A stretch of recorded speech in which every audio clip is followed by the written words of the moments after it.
Yes, sir, buddy. What's going on? How y'all feeling? We are live in living color right now, people. I am happy to be here once again. You know, hey, look, man, we're going to have us a good time today. We're going to have us an excellent time today because you know what?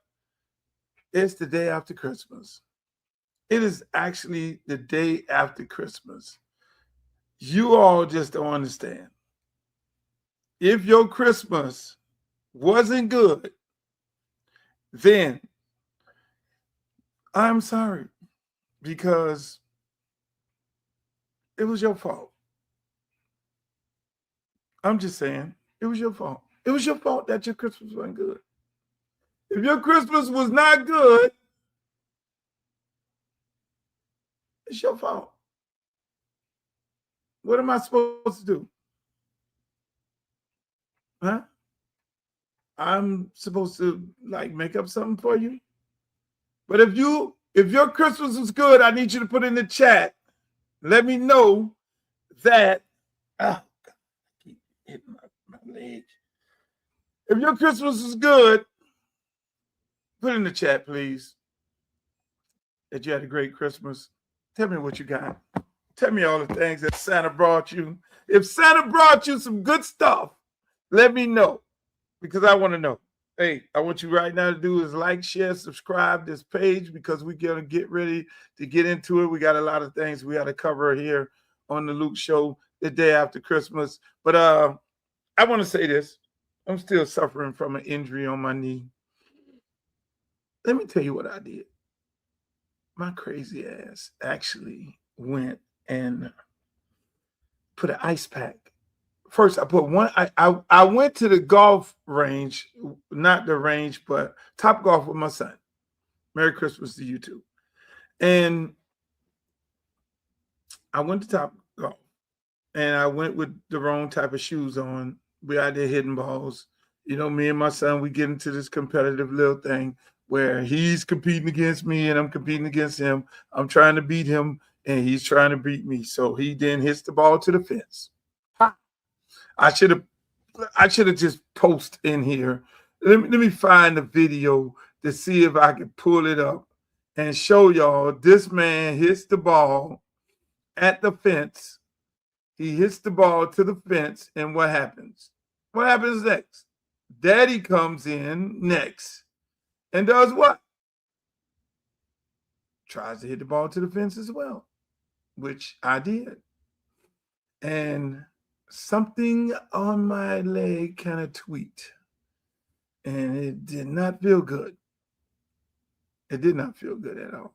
I don't know where to find this video at, but I can't find it. I can't find it. So something tweaked in my knee. And so I would say that him making me break my knee, not ankle, but knee, trying to keep up with the 16-year-old. But I hit it to the fence, and I won the match. I actually beat him. But my knee felt a little some kind of way. And so when I got home, being the person I am, what did I do? Put an ice pack on my knee. Being a coach who knows a little bit about, injuries, I felt a little tweak in there, and I just kept bothering with it. Then I said, all right, let me just ice it up. And then I iced it up. One pack ran out real quick. I then said, I'm going to ice it up, get in the bed, lay down. leave the ice on, go to sleep. Wrong thing to do. Go to sleep with the ice pack on, and what ended up happening? That was not the right thing to do. I woke up about 5 o'clock in the morning on fire. Like, what the hell? Burning up on fire. Yep, you're right. Never put the ice pack directly on contact. You're right, Nurse Betty. You are right, nurse. You are right.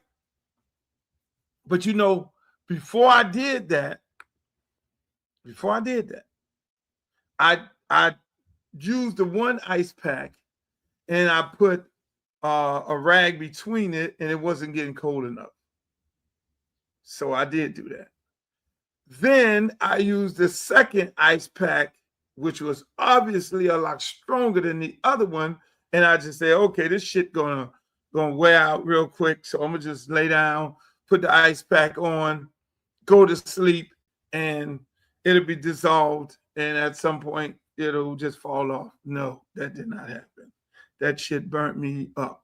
And if you see my knee, my knee, the inside of my knee looks like a burnt omelet. Blisters all over the place. Scar. I had to go. I'm trying to treat it. Everybody has all these remedies. Everybody. Don't listen to these people with all these remedies. Oh, put this on there. Put this on there. Put this on there. All this. Don't listen to this shit. I ended up having to go to the urgent care, which I got to go back today because the day I went, now mind you, all this shit is happening to me on the morning of my birthday. So my birthday is totally screwed up because I, the dummy, burnt up a knee. What do?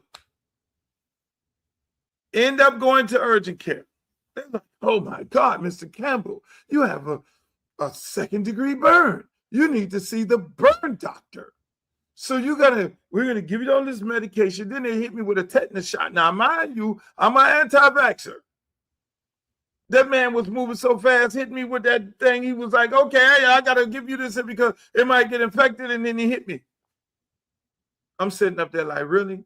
So you just hit me with the vaccine.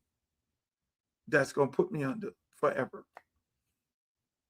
Because that's what y'all do. Old people like me go in there, y'all want to shoot us up and get rid of us. So y'all pray for me.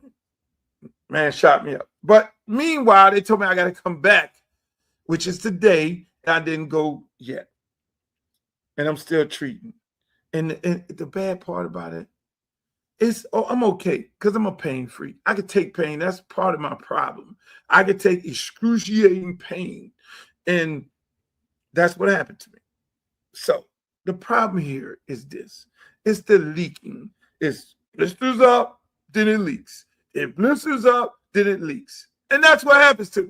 Hey, but y'all don't want to hear no more about my knee. Y'all want to hear more about the show. And the show is going to be good today. I want to welcome you all for coming in today. I love it. You should be changing and dressing. This is a real nurse. You should be changing and dressing all day, changing and dressing every day. Yes, Dawn, I am changing and dressing. What are you gonna do, Dawn? Are you like coming over here to doctor on me? You're gonna come doctor on me? Oh, I guess so. You're gonna come over here and be the nurse and take care of me? Really? Come on, Dawn. You can hold my leg. It's 1, 2, 3 legs. You're only allowed to hold one leg, not the other two, just the one. So don't come over here with no bad intentions that you get ready to hold a third leg. No, sister, you are not holding the third leg under no circumstances, because I know that's what your intentions are. Your intentions are not to take care of my bad knee, but you want to hold a third leg.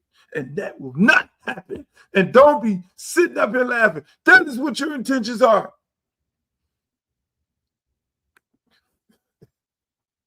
We're not going to do that. But ladies and gentlemen, I'd like to welcome you all again for another edition of the Uncle Luke Show podcast. Hey, man, we're having a good time.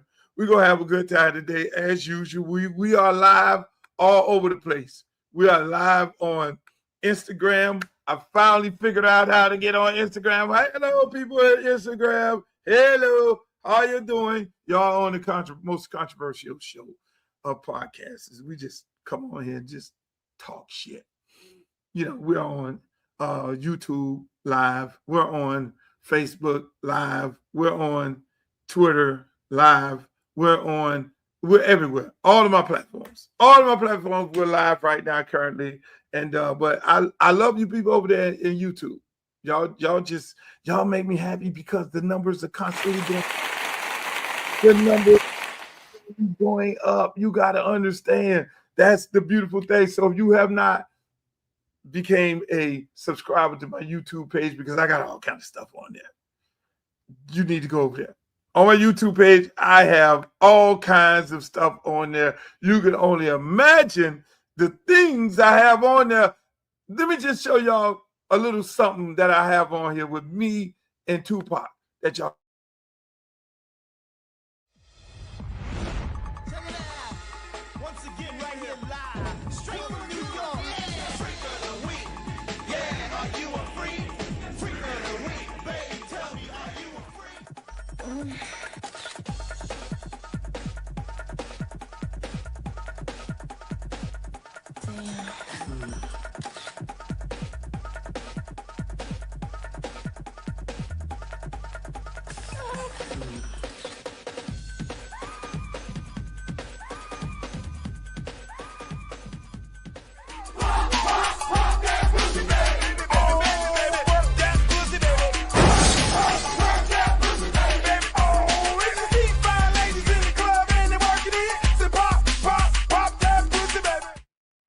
Got my man Tupac in the motherfucking house. Yo, it's me, Luke, and it's Hennessy and Coke. And the Moet. It's 4 niggas up in here. In the fucking Moet. Yo, this is the raw show. You know, I can't even put my man. I gotta put my man in there like that there, you know, because we do that shit wild. Or you be beeping everything. Hell yeah. I be like, beep, beep, beep, beep, beep. So a nigga can talk his mind, say what he want to say. On this motherfucker here, you can just do what you want to do. Up in this bitch with Luke. Look out for the album. Johnny J. J. Tupac. One of my producers. Hey, I got this album. Right here, baby. It's called You Hey, Change. Double album, Christmas. I'ma tell him right now. If you let a nigga talk, I'ma tell him right now. I'ma tell him right now. Can I tell him right now? Can I tell him right now? Oh, all right. Can I? Tell him the X-rated version. Tell him over Can I tell him? I got some fat shit. A nigga was in jail for 11 and a half months.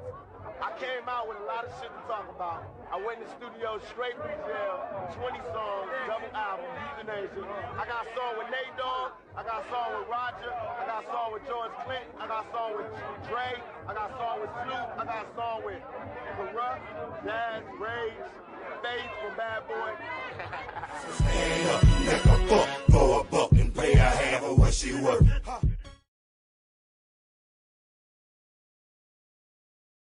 We got shit in the archives that you don't imagine. I got all kinds of stuff in the archives. Next year, we're going to open up the archives to the world. Remember, before all these other podcasts, which they didn't call it a podcast at that time, before all those other podcasts, it was the Uncle Luke's Peep Show. It was the Freak Show. And we interviewed people like Tupac, Biggie, Jay-Z,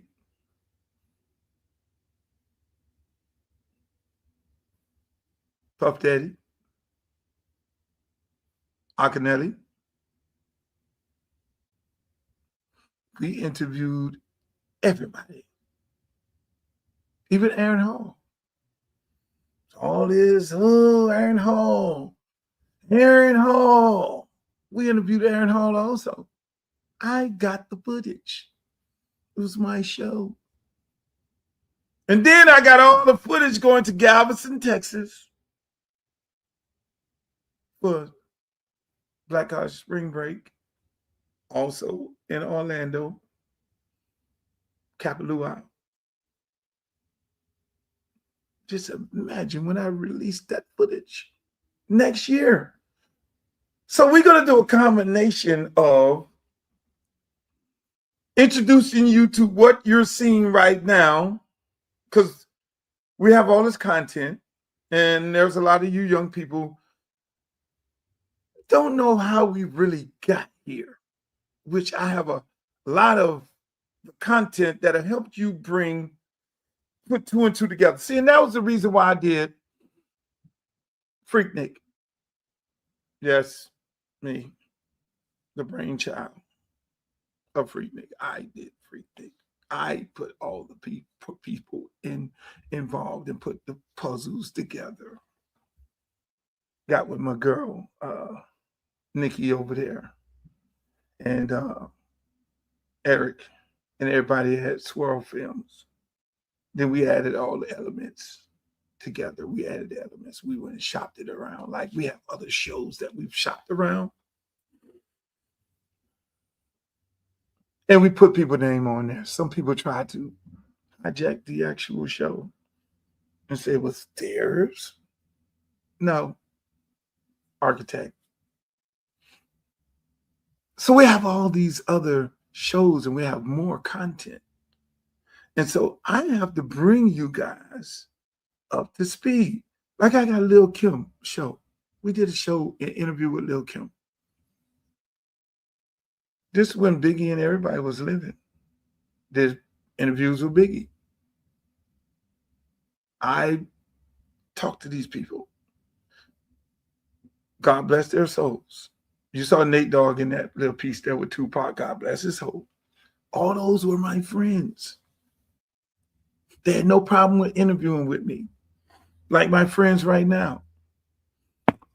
I'm going to show you all these things included into the Luke Show, because there's going to be a part of the Luke Show where we're going to do storytelling. We're going to go do storytelling from back in the days. We're going to go into the archives and then, boom, add that into what we're doing right now to get you up to speed on where we were and where we are right now. I got to do a lot of editing to part where I interviewed Jay-Z. Y'all see the Jay-Z clip where him and me talking and the two girls doing the wah, wah, wah. I got to do a lot of editing of that one. You see, the story behind that was Biggie called me to interview Jay-Z. Jay-Z wasn't Jay-Z of who you is right now. Biggie told me, because I was like, Big, who this young dude just keep hanging out with you right there? I see you got Junior Mafia, but then there's this other guy. You know, what's up with Buddy here? No, that's young fella Jay.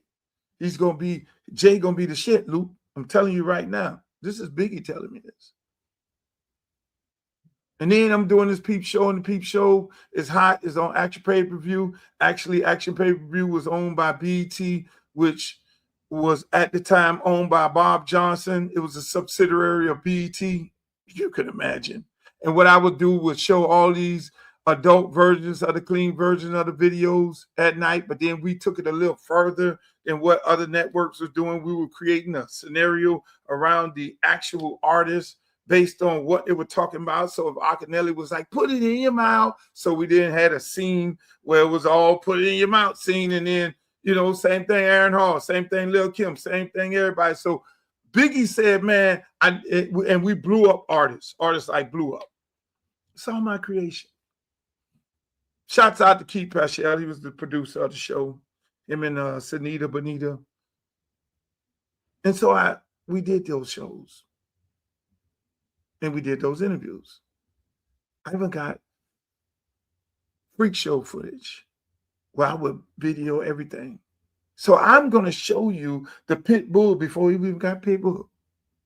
Well, he actually went on the road with me, and all this footage of him on the road with me and on the tour bus with braids all the way down his head. Not the Pit Bull you see right now. Get drunk with the girl dancers. I told him to get drunk, girl dancers, fall in the cooler. Just imagine when you see that footage. All of this is next year. This is the Luke Show on steroids. This is the Luke Show on Viagra. See, it's gonna bring you up to speed that like everything these guys are doing right now. I commend them.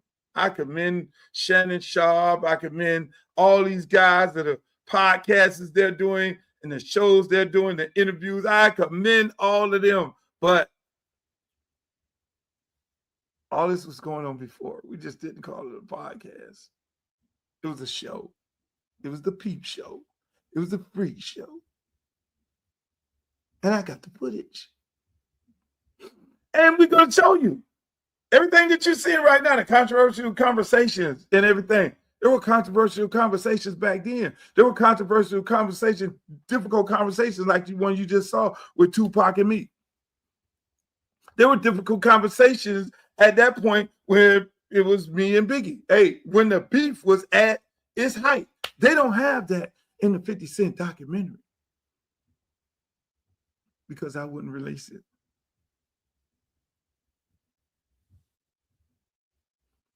So when you try to put 2 and 2 together,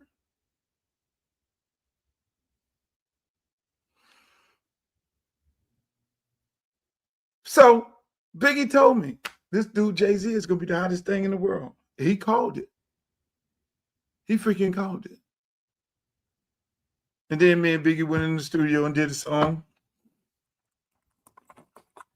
And that was my guy. I love him to death. Both of them dudes, I love them to death. So it's so ironic that we're seeing these documentaries and all these things going on TV right now. And there's a lot of pieces to the puzzle that is not being put on there. Shout out to 50 Cent. Hey, you're doing an excellent job. Oprah and all them want to come. It's so funny, right? That we always attack each other. Oprah, sit your ass down, Oprah. You and Tyler Perry, sit the fuck down, shut the fuck up. Let 50 Cent have his moment.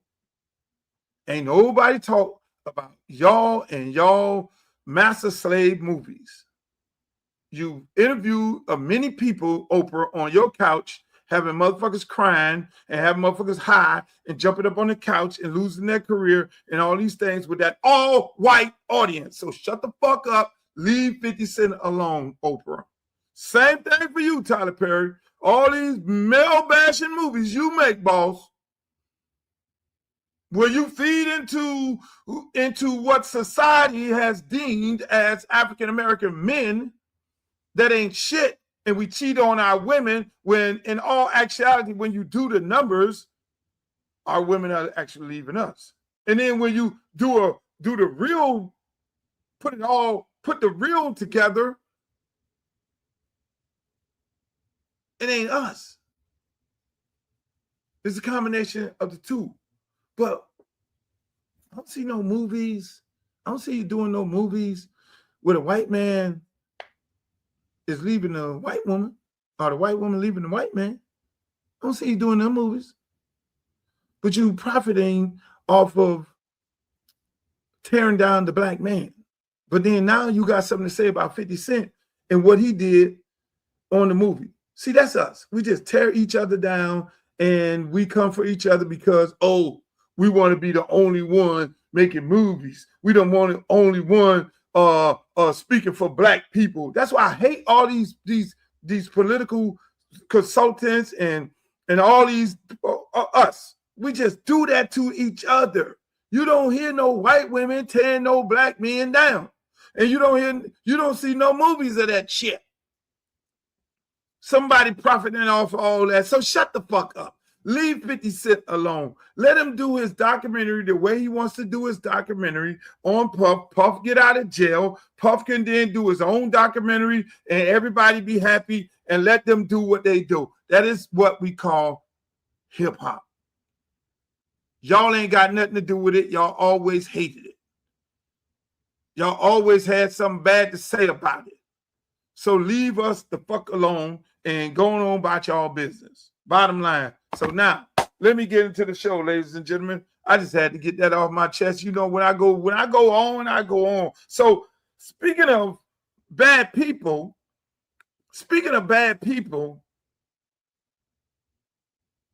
the fucking Grinch stole Christmas. The Grinch stole Christmas. The Grinch, all my life, I never thought this was going to happen. But y'all actually allowed the Grinch to steal Christmas. Oh my God. Oh my God. Oh my God. They're haters. They can't even try to compare. No. You can't try to compare. No. Do you see the lashes? Not slanted. Do you see the eyebrows? Not snatched. Oh yeah, come on. I had to get on there. I had to get it. Final warning. I had to get you. Oh my God. Oh my God. They're haters. They can't even try to compare. No. You can't try to compare. No. Do you see the lashes? Not slayed. Do you see the eyebrows? Not snatched. Oh yeah. Now, you probably say, what the fuck are you showing this for, Luke? You do sports, politics, and entertainment. Look, it's Christmas. This guy right here went from no followers to 1 million followers. This guy right at the Grinch at Disneyland or Disney World, one of them places, have lines around the block. Lines actually around the fucking block to see him. And if you look at his story, I want you guys to go on Twitter, follow him, and look at his story, because he's a TikTok king. The guy does voices. This guy's gonna be, mark my word, he's gonna be the next special one. He's gonna be the next special comedian, actor, and all that. This dude, Jim Carrey was the only one who could do the Grinch the way the Grinch was done. Jim Carrey knocked it out the park, and nobody else couldn't follow him. They couldn't even find somebody to follow him. But this kid, and he's a young black man, nailed it. If you go to his page, and I want you to be one of the other members of millions of followers, go to his page and you will see him just do the whole movie. Like boom, boom, boom, boom, boom. And then the guy that hires the guy at the amusement park, and people are lined up around the corner. He just turned to a hero right now. So again, man, shouts out to him. I love it. Shouts out to the brother. Right. Every year we discover stars that's not even there. And that's why I love so much about social media, because before social media, you had to do all this ass kissing and everything, which I never did. All this ass kissing to be discovered. There's so much talent out there in the world that has never been discovered back in those days. And right now, social media, whether it's TikTok or Instagram, or whether it's Snapchat, Twitter, or whatever, you are discovering talent when you never discovered talent before. I don't care whether it's a reporter, a writer, an actor, a comedian, things like that, a singer, or whatever it may be, a football player. You're discovering these things online, and not waiting for somebody or someone to grandfather you in, or some beautiful young lady, she got to go lay her body on the line to be discovered when she has talent. But then she has to be taken advantage of by Hollywood producers, whether it's music or whatever it may be. And that's what I love about today's world when it comes to, all these young people. So speaking of young people, I know my last podcast, again, went viral because I was having this conversation about Nicki Minaj. I was just so taken back by Nicki Minaj, and I still am. And obviously, she deleted all of her accounts because she's been losing millions of followers, not because of me. It's because of the outcry of us people, and, of people from the islands, her followers, her fans. Large part of her fan base is LGBTQ. You go to one of her shows, they show up and they show out. And they know how this administration feels about LGBTQ and how they feel about that community. She turned her back on that community. She turned her back on the island community, the Trinidadian community where she's from. When Trump is deporting all kinds of, whether it's Trinidadians, Haitians, Jamaicans, Bahamians, he's deporting all these innocent people and Mexicans, and losing their livelihood. And nobody would never thought that she would be the one go out there. I hope the sister gets her shit together, come back, and issue people an apology. Because sometimes You know, and I'm always the forgiving person, but there's always a pathway to forgive. You know, and if you were deceived or if you thought you were doing the right thing, but we all know that wasn't the right place to be. Under no circumstances, you don't go hang out over there with Charlie Kirk and that crew. That is definitely the wrong place. And for more reasons, the one when he goes out and calls her name out specifically. And see, I don't think I shown this clip of Charlie Kirk himself, the founder of the organization in which she went to speak at with the wife. Black culture is being held captive by influences, songs, Which and role models. influences? I mean, Nicki Minaj, Cardi B. Okay, Nicki Minaj is causing dads to leave the home. Hold on a second. I don't think that's a good role model for 18-year-old black girls. I don't think that songs that are talking about like glorifying wet female genitalia is exactly, I don't know which one wrote that song. Which one was it? I think it was Ben Shapiro. Yeah, that's right. Yeah. But by the way, the role models of the 1940s and 50s for black America were completely different. So it is a representation issue. Hold on a second. No, not representation. It's who do you get your art from? It's what values are they putting forward? It's the question of every day, for example, more times than not, black politicians will lament the condition of America. It's systemically racist. It's terrible. What does that do to a 14-year-old black kid if you just find that you hear that everything is rigged against you? Instead, they should be saying, hey, there might be some barriers, but if you believe in yourself enough, you can achieve in this country. It creates a form of social conditioning of low expectations.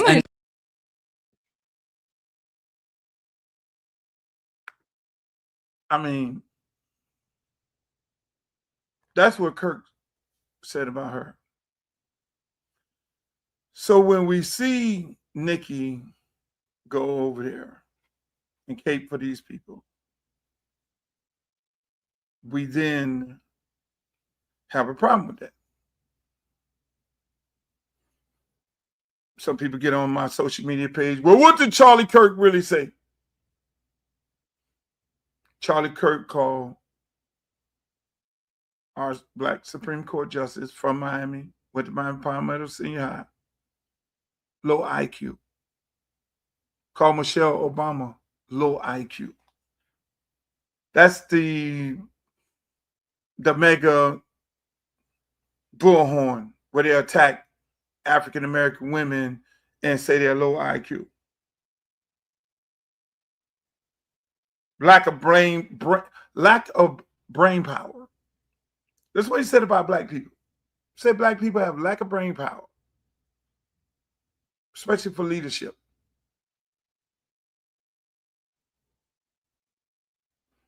Prominent black women, unintelligent.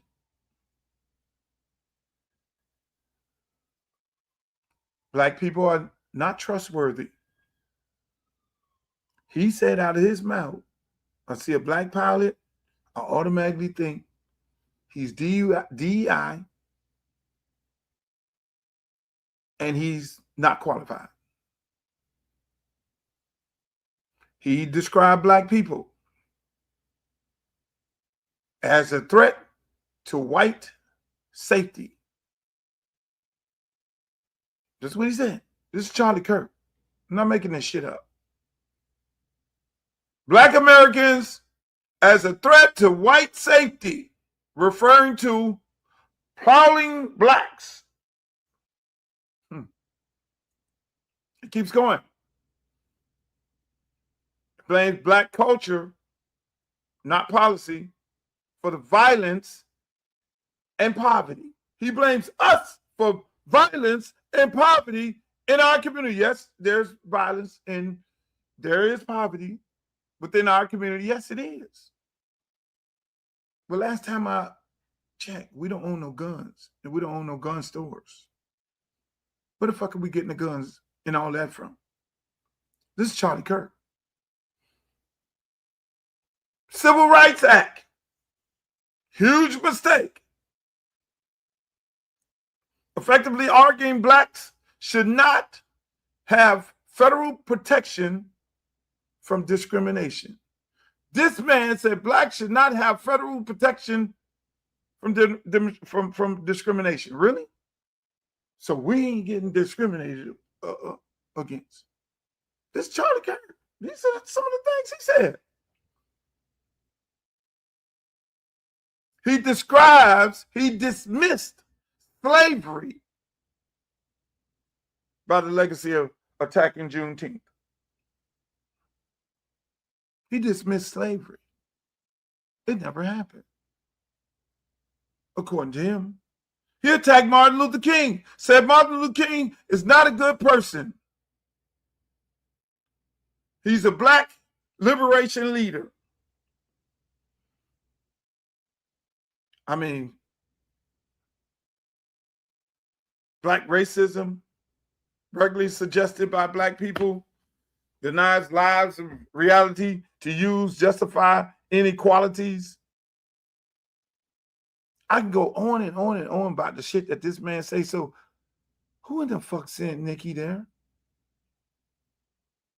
Who sent her there? Who are her handlers? I wish she could say that somebody got her account and hacked it. But no, they couldn't hack her way on that fucking stage. These people go on and on and on and on, talking about black people. That's their agenda. I am a protector of free speech. I am a person who went to the Supreme Court protecting free speech. I will always protect free speech. I don't see you in the back here, Mr. Streeter. I will always protect free speech. And that's what I'm on.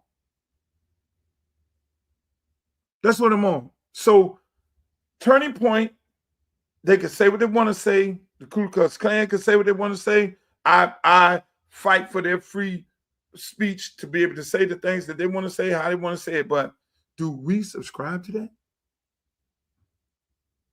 You got to know where you're going at. You got to know who you're getting ready to talk to. Now, if you were going there to talk to these people and talk some sense into these people's mind and say, hey, look, hold on, y'all out of fucking line, then that's one thing. I respect that. That's one thing. But speaking of talking to some people and getting their mind right, damn, what happened to Streeter? I saw him there briefly. He's not there no more. But yeah, it's bad out here. We're going to 2026. We got another year upon us with the Orange Man. And speaking of the Orange Man, before don't worry, I'm gonna get into this University of Miami versus these guys. I mean, we're gonna get into that. But before we get into that, this is a hot topic right here. See, there's a lot of things happening in Congress. People ask me like, Luke, are you really considering running for Congress? And I'm like, yeah, I'm really considering running for Congress because there was a lot of bills and there was a lot of discussions and there was a lot of committee discussions about certain bills that's getting ready to come out that's going to eventually affect us. Speaking of affect us, there's the major affecter, Mr. Streeter. I can't hear you, Streeter. We cannot hear you. What's going on, man? What's up? What's going on? I'm good, man. How you feeling, man? How you feeling? Footballville Streeter, ladies and gentlemen. That's the one and only Streeter. He's on the road. He's everywhere. He's at all the University of Miami football games. Y'all give him a round of applause. Ain't everywhere. Ain't everywhere. There's been a few places. You've been a few places, hey man. Hey, listen. Before we get into some of these other things, I know we're gonna talk about University of Miami, but there are some serious issues going on. But then I want to know again. I mean, Footballville, y'all everywhere. This is. Did you ever think? Do you ever? I think I don't know who I was talking to you about this or somebody else yesterday about this. Miami going to Texas A&M, then going from Pittsburgh. That was essentially a playoff game. Also going from Pittsburgh to Texas A&M. Now they're at Houston, and now they're in Dallas. And if they win, they'll go to Arizona. that's a major undertaking in Christmas time for somebody. The average parent, the average fan, that's a lot of money, huh? Yeah, I know for a fact it's a lot of money because I invented a media company, right? Solely invented a media company, got 1 million followers called social media. But what comes with that is that yeah, my company has to foot the bill every time these jokers win. Yeah, so it is a huge undertaking. Yeah, you gotta fly out there, you gotta cover, you know what I'm saying? I got the villains, I gotta take care of them, get them content, I gotta get hotels, and then God forbid my lady want to go, oh Lord, she think about everything else but work. She want to go party, she want to go, Lord. So yeah. And then it's the same time of New Year's and Christmas. And then you still, Streeter, with the wife, you still got February, and that's the mobiles with Valentine's. Oh yeah, nobody get no presents. What? Nobody get no presents. Hey, Canes went to the playoffs. That's everybody present. Oh Lord. Oh, so all this fighting and screaming and hollering, we need to go to the playoffs. We need to go to the playoffs. And now here we're in the playoffs. And it's like, whoa. I ain't take all this into consideration.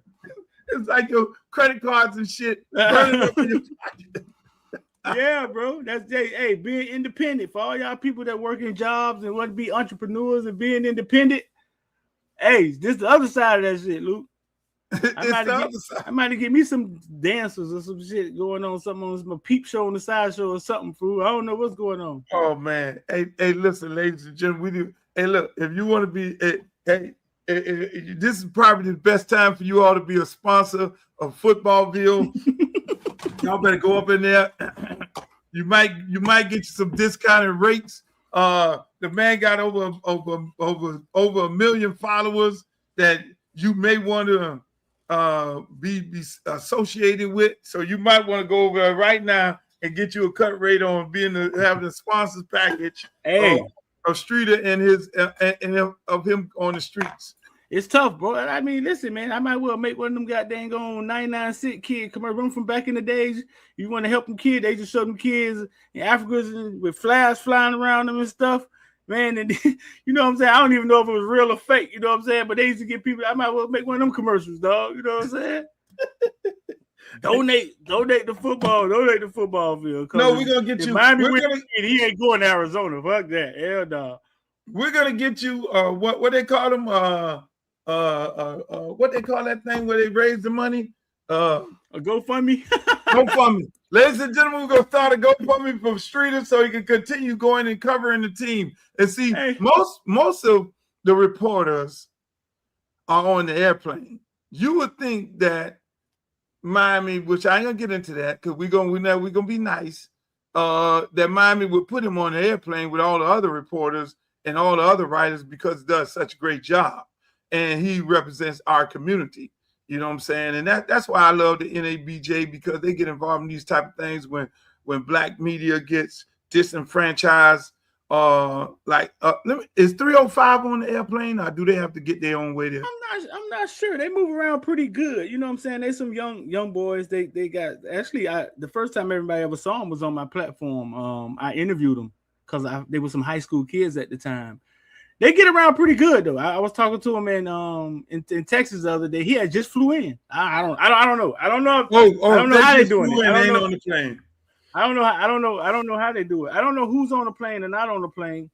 I just know, I mean, when it comes to the Canes, man, if you followed us, we've done a lot for the Canes on and behind the scenes. I mean, we talk to parents. I've told stories about parents calling us and us giving them advice and parents, and they ended up at the University of Miami. We've done a lot for them. I mean, but we've created a media business, which sometimes we have to. Sometimes before University of Miami, sometimes we ask hard questions to the University of Miami, right? So basically, we're not partnered with them or anything, but a little help. Well, we help sometimes, so we help them. A little help. before we get into University, man, because I got some questions to ask you about your take on the game. There's a couple situations that's in Congress right now today that directly goes towards something that's dear to your heart, which is youth sports, as well as NIL. And so I want you to take a look at this and give me your opinion. Used to be a great equalizer, where children from all backgrounds could learn teamwork and grit and build community bonds. Today, it has become the next victim of a financialized economy. Private equity is stealthily capturing youth sports, using the same playbook it has deployed in veterinary clinics, nursing homes, fire truck manufacturing, and countless other industries. Kids are burning out because of specialization, and injuries are on the rise. Families are going into debt, and it's based on a lie. 49% of parents believe their children will earn an athletic scholarship. In fact, only 2% of college applicants actually do. So what does youth sports look like today? Take 3 Step. It claims to be one of the largest youth sport event organizers in the country. It operates over 5,000 clubs across 7 sports and promises families, quote, immediate national brand recognition within the college recruiting landscape. Black Bear Sports Group operates over 40 hockey rinks across the Midwest and East Coast. A recent report by The Lever revealed that Black Bear is often the only game in town for hockey leagues. Now, when you see something like this and them going to Congress, calling out all of these major organizations who are giving these parents this false sense of security, as if they sign up, pay $1,000, and they're going to help their kids get scholarships. When you see things like this, what's the first thing come on your mind? Do you think that's effective, Luke? Oh, it's big business. You give $1,000 and not effective. Right. The question was, is it effective? Like, it seems very blanket, and it seems like they're getting out in front of parents' hope, right? Their hope that their kids can get a scholarship. But I didn't know it was big business. I didn't know that was going on. It gets worse. So check this piece out right here. Investigating youth sports, and while this isn't a political channel, you need to at least be aware of what's going on. On December 16th, the House Early Childhood, Elementary, and Secondary Education Subcommittee held a hearing on youth sports called Benched, the Crisis in American Youth Sports and its Cost to Our Future. During the course of the hearing, they heard from 4 people: Tom Ferry from Aspen Institute, you may know them from Project Play; Steve Boyle from 241 Sports; Catherine Van Dyke from American Economic Liberties; and John O'Connor from Changing the Game Project.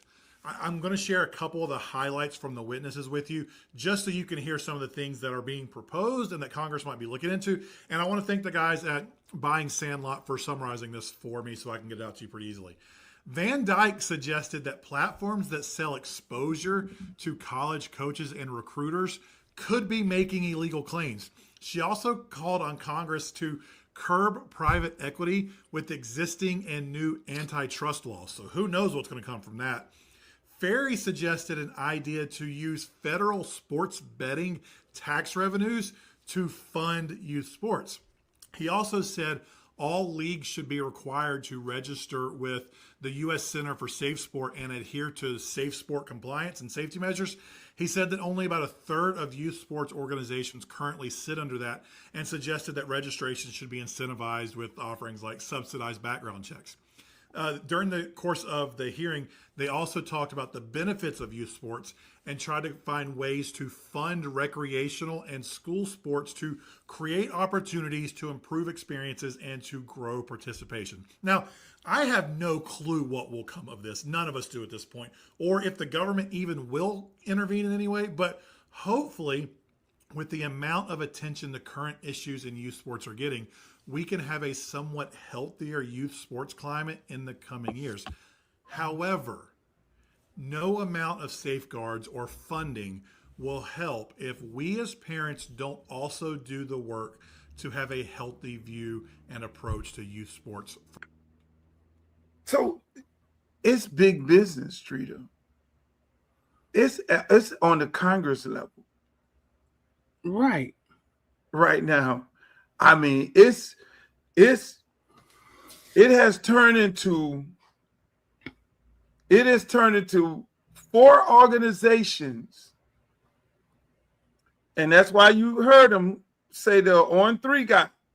It has turned into about 4 organizations that parents are leaning on, and they're telling them that we're going to get your kid a college scholarship, baseball, basketball, hockey, whatever it may be. And parents are signing up to this shit. Where is this happening at though? I would love all across the country. I ain't seen it on 72nd Street yet. I ain't seen it. I ain't seen it at the liquor store down there. I ain't seen it down there yet. I ain't seen it over there. And that's the thing, Streeter. You're not going to see that at Northwestern, any schools around here, St. Thomas, Heritage, or Edison, Central. You're not going to see that there. But where you're going to see these people, and why you're going to see these people take advantage of kids who are not as talented, and kids who are playing in programs that are not. It's a couple ways. Parents who got a lot of money, basically the parents who got a lot of fucking money, they feel like they're gonna get around them playing at the black and blue school, and they're gonna then take their money, give it to somebody, some consultant. This guy saying, "Oh yes, I'm the best coach in the world, and I used to coach, and I can get your son in scholarship, and these are the schools that we work with." That's what's going on. It's like buying insurance. It's like buying life insurance for your kid when they 5. Or they're purchasing hope, right? So hope. The fine line has to say, like, we're not guaranteeing a scholarship or anything like that. But once you give your money up, it's just, yeah, it's hope. And you could do that to hundreds of thousands of families. I get it. I get it now. I get it. It's like, let me explain something to you. The FBU goes around and they have this middle school tournament and they have these camps and stuff, right? The FBU would have a team in Miami. It would come after youth football. They would have teams across the country, and they would do it by city, by state. By city, you would have a team, and it would kind of be by city or state, and they'll come together, play a tournament. FBU will have camps across the country. Then they'll let you get invited to the Army All-American game. But FBU stopped coming. Now think about this: a football all-star camp organization stopped coming to South Florida because the parents didn't want to pay for anything. They felt entitled. So when you would look at the FBU camps, they were strategically placed across the country in places where it's like, well, those aren't hotbed recruiting places of football. Wow. But they were in the business, of going places where their business model worked. Not necessarily where the guys were. You know what I'm saying? Yeah, and then I'm pretty sure they take credit for certain players that already had scholarships and already was looked at and already was evaluated, and then they put them on the front cover of the website and say that they worked with this guy here and that guy and took some pictures, and before you know it, it's almost like a fucking Ponzi scheme. Yeah, that's kind of tough. Some strong words, Luke, some strong words. I'll go back. It's like insurance. That's the clean. It's like insurance. It's like insurance. It's like, hey, man, give me your money in case some shit happens. Like, that's a nice way of saying it. But think about it. Think about it. Mom, a lawyer, dad, doctor, they got money. They're spending money for training. They're spending money for all these extra things. They're going to the same places, the Barbarinos and everybody else. They're going to, they're getting the extra training from the trainer on the park and the trainer in the facility. And then now it's like, okay, we're playing on a little travel team, or a team here, or a team there. And all of a sudden we got to go the extra mile. Now your name is in the system. And before you know it, you start getting these emails from these organizations, from these recruiting services that say, hey, look, we can get your child an offer. We have this big ass database that we reach out to all these college scouts and we communicate to them on a regular basis. And this is our rate. And before you know it, they then rob the people of their money. So if you're doing that countrywide, and again, like the lady said, it's 4 organizations that's doing that. You have hockey organizations, you have baseball organizations, you have football, and they are raking in tons of money from these gullible parents who have no idea what the hell is really happening when it comes into recruiting. Does it work sometimes? Does it work? So, yeah. Streeter, you know better. You know better. Let me say this. The football guy from Louisville, Texas, or anybody, any place, they can call up Streeter and get that information who that guy is. Right. They call Streeter up right now and say, hey, Streeter, man, tell me the top 5. Who's the best receiver down there? Who the best running back down there? Who the best D lineman? Is there anybody we miss? Is there anybody? And Streeter is going to say, you may look at Bobby, because Bobby is over there and he's being under-recruited, and Bobby got something. You do that. And it becomes word of mouth. Right. And so a lot of these parents are getting taken advantage of, in my opinion. Facts. No, facts. Especially, in places where the football scene isn't. Every football scene isn't like Miami. Everybody, even if you start traveling up north Florida, like they're not all on par with the football scene. You got high school juniors, 4-stars, have not been to a college, haven't been on a tour. So in most places, the parents don't have a clue. It's amazing. Now let me ask you, since I wanted to get into the political part of it, and that's partially one of the main reasons why I probably end up making a strong decision to run for Congress, because I look at this. They're going to speak to Congress. No congressmen and women, they have no idea how NIL works. I was going to get into that because that's a whole nother issue in Congress, NIL. They're trying to come up with legislation and proposals to deal with that issue.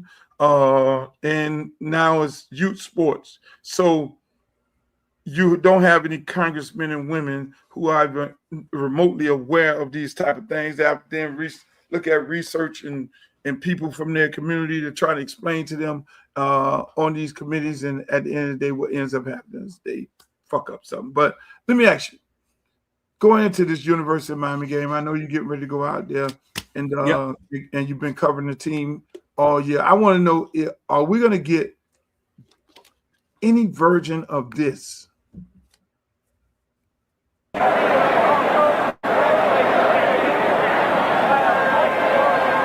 Tillman to make the toss as the visitor.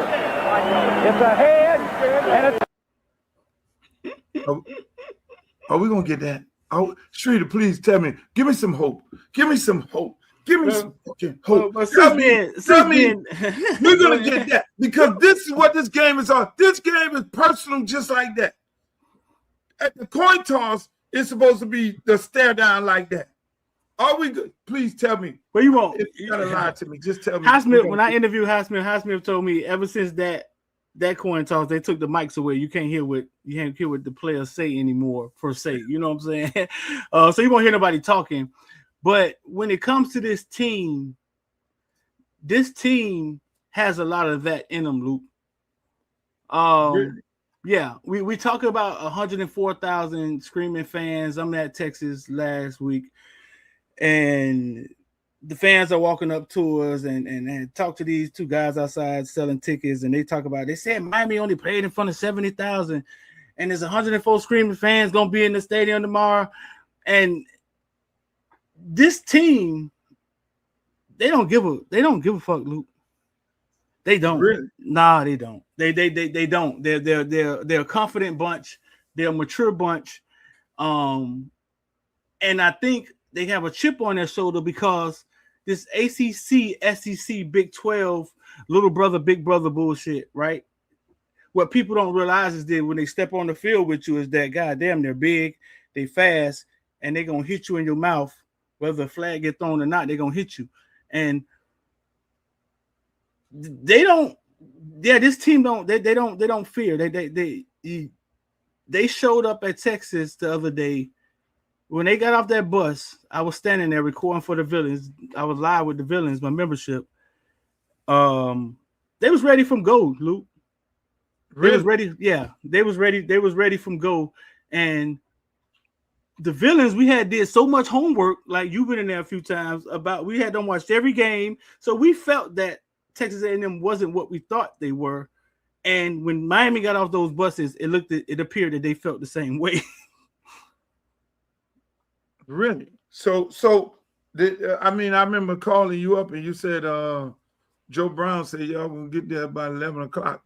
right. Joe ain't getting there at 11 o'clock, Joe. That's game time now. We need y'all a little early, Joe. All right? So, hey, I was like, okay, well, shit, they getting ready to be like the old Central Rocket days when I was coaching with Telly Lockett. We just stretch at the school, hop out the back of the bus and go play. Fuck the stretching. We going right now on the field and play. I was like, oh Lord. Nah, Joe, I think Joe had his time a little off. Joe had we went back an hour, man. But nah, Joe, they let him. We ain't gonna get there 11.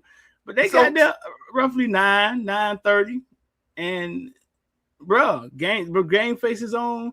It's like I said, it's a confident bunch. It's a tough bunch, and I think a lot of these teams across the country brought into this ACC bullshit. And I think when Miami step on the field.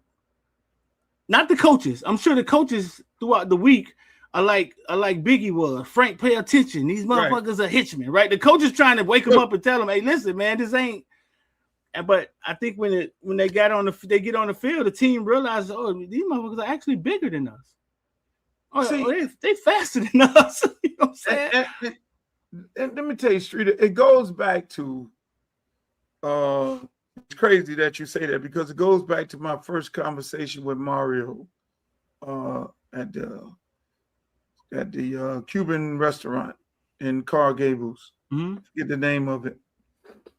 It goes back to my first conversation with him, and he's saying, "Look, man, when I was at bowl practice, the team is not big enough."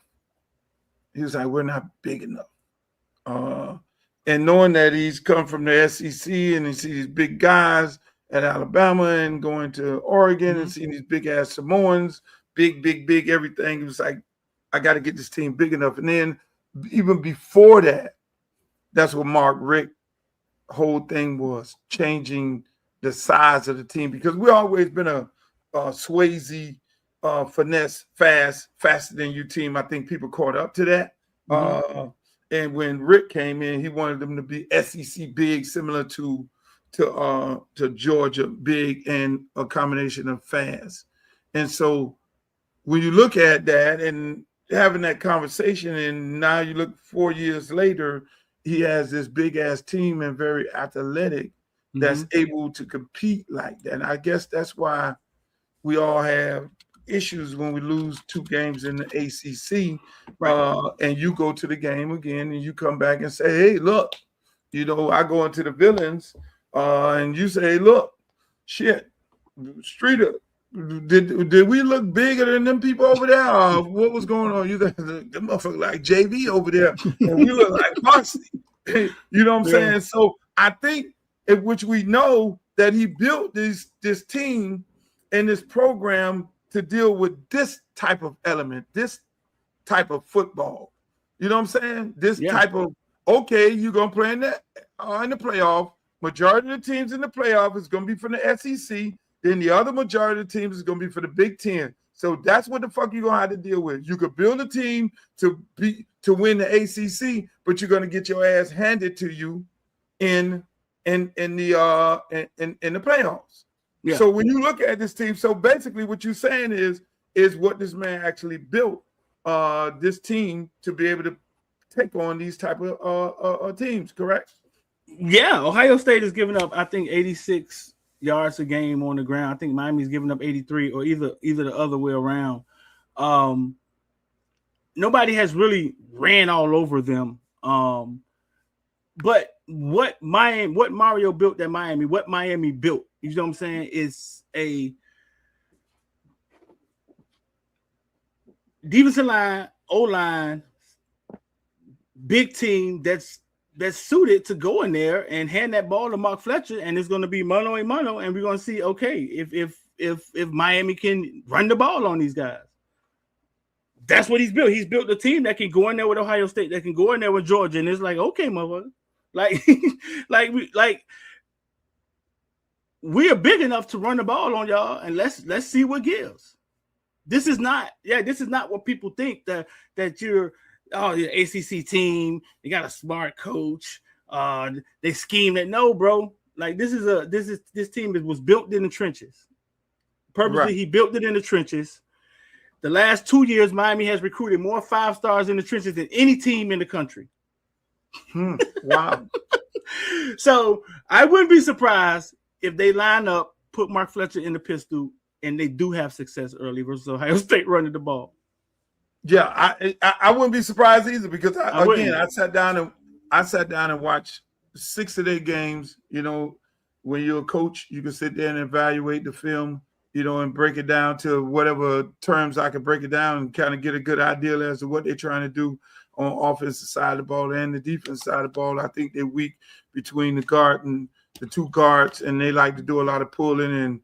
And Bo Jackson is a very patient runner. He knows how to run between the tackles based on what they do and all that. And I know Day is now calling the plays because I don't think he's trusting his offensive coordinator, now head coach at South Florida. And then you got Tate, you got Jeremiah, you got Bo Jackson. I think Bo Jackson is the most lethal threat to touch the ball more than anybody, to then put in a situation where either you're going to double coverage Jeremiah, or you can go cover 2, or you're going to have to go cover 3 man, which is going to be very difficult. Now, you covered Jeremiah Smith since he was 8 years old, or maybe younger than that. Yeah. You've seen him go from Jeremiah Smith on the park, Jeremiah Smith at high school, Jeremiah Smith now in college. You're very good friends with the family. You're very close with them. You was a part of the recruiting process, knowing a lot about that. Now he's a Ohio State football player. Mm-hmm. Is this game personal for him? Well, it sounded like it the other day, right? No, it sounded like it the other day, right? It sounded like the other day that he was basically like somebody asked him a question about Miami and talking about the revenge and what happened in 2000, and he sounded like he's fed up with it. And it was like the first day of media. He was like, "Hey, listen, they keep talking about something happened 20 years ago. I'm surprised he didn't say I wasn't even born." But then he ended it with, "Hey, we'll have something from him come December 31st. And I just think that's Jeremiah. I just think that's Jeremiah talking from his heart, not necessarily talking from a media place where the team wants to sit down and say, "Hey, listen, we're going to do this. We're going to talk about this," being polished, right?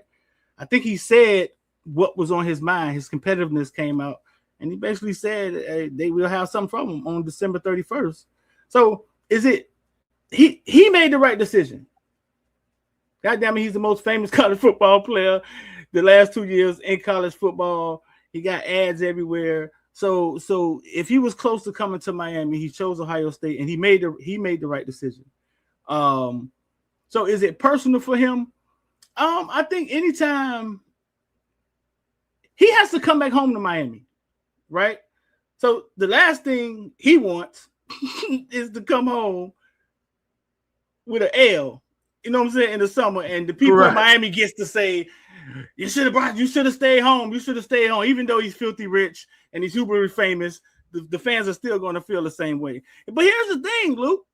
You got Brandon Ennis, who you got CJ Donaldson, who Miami didn't recruit, the running back who went to West Virginia.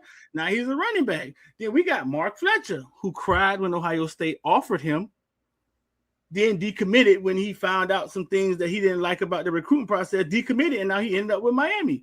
Like, oh, I didn't know that. Yes, you got the picture of Malachi going around with the Ohio State headband on as a freshman, like he liked Ohio State early in his recruitment.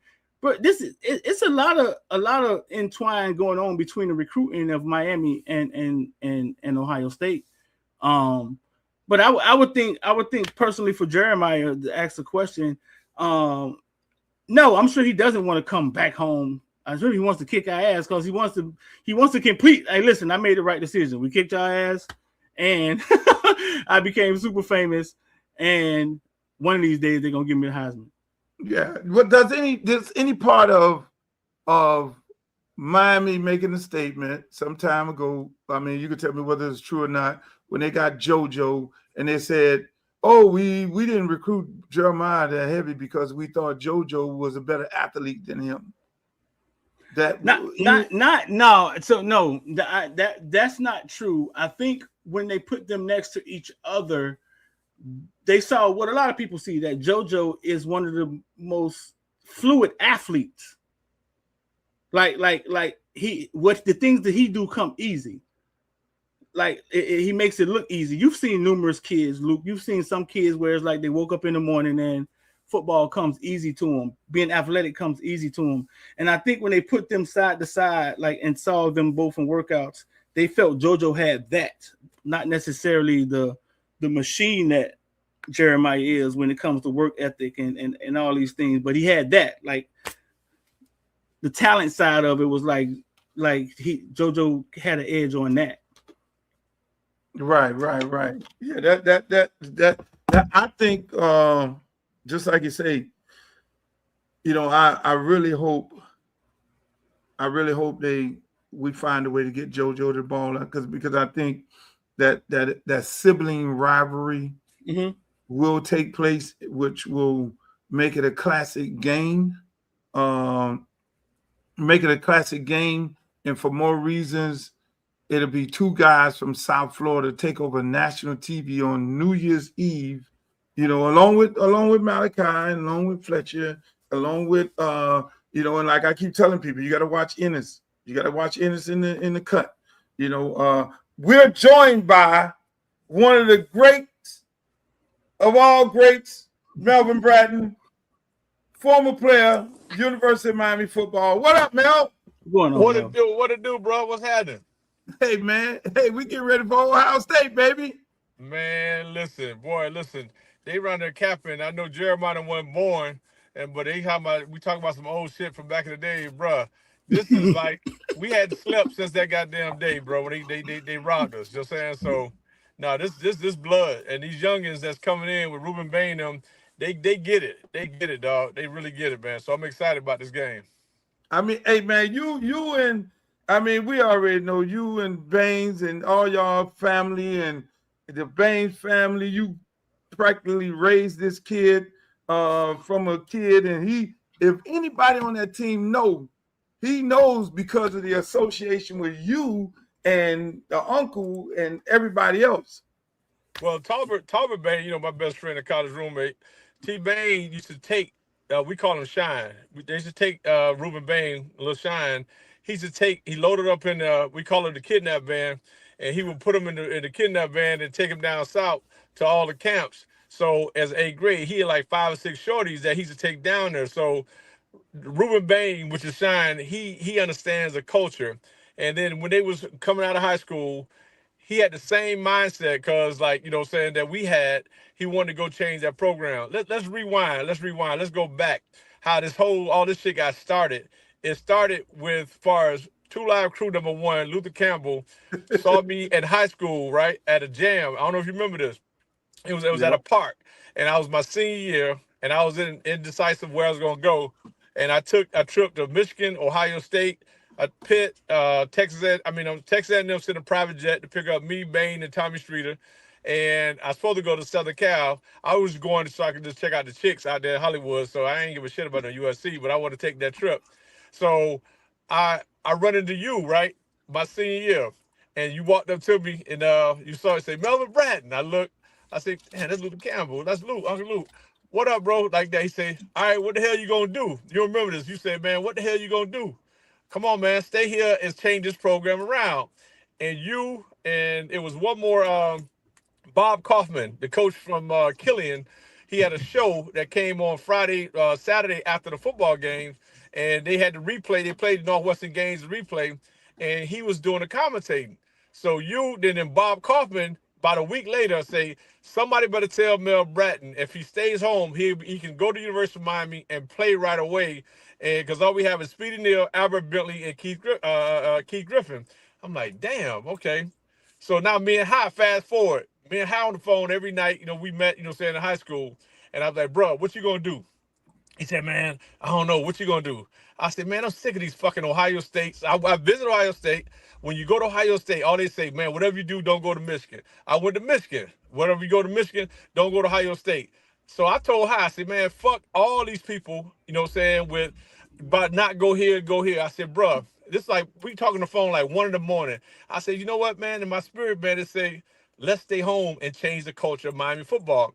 We didn't know what the hell we were speaking into existence, honestly, you know what I'm saying? So we having that conversation, like back and forth, bro. I was like, I said, hi, you know what? This we should do this. I said, you know what? I was thinking the same thing. I said, bro, let's call Coach Axe tomorrow. We'll tell him we coming. This is before signing day. We'll tell him we coming, but they got to keep it quiet because we don't want him to get out. So mess around, we hit Axe. Axe hit Snellenberger. And Dan Levitard today, I want to whoop Dan ass. Me and him, we good friends now. This motherfucker, he broke the story, bro. And my mama didn't even know where I was going. You know what I'm saying? Looked up the Miami Herald the next morning. Mel Bratton commits and Highsmith commits to go to Miami. I was like, how the hell? So we called Dan. I don't know who Dan. Dan was a young reporter then at the Miami Herald. I called him, man, and called him all kind of MFs, and I went off like, man, why the hell did you do this? But Axe and them had leaked it on that side so the other teams could back off and leave us alone.